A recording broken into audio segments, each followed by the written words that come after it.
merhaba. Bugün size ahtapot hakkında bilgi vereceğim. Öbür gündeki hayvanı videonun sonunda söyleyeceğim. Merak etmeyin. Bir de abone olmayı katın.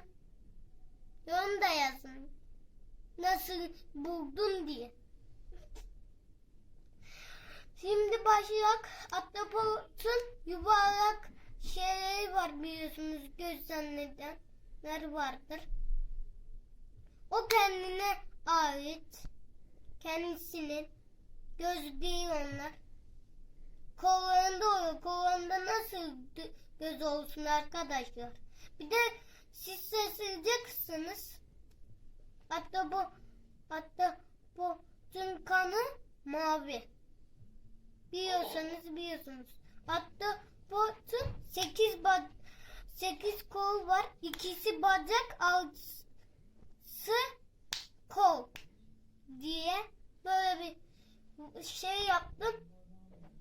Bay bay. Bir sonraki hayvanımız panda. Hadi bay bay. Diğer videoda yapacağız onu. Bay bay.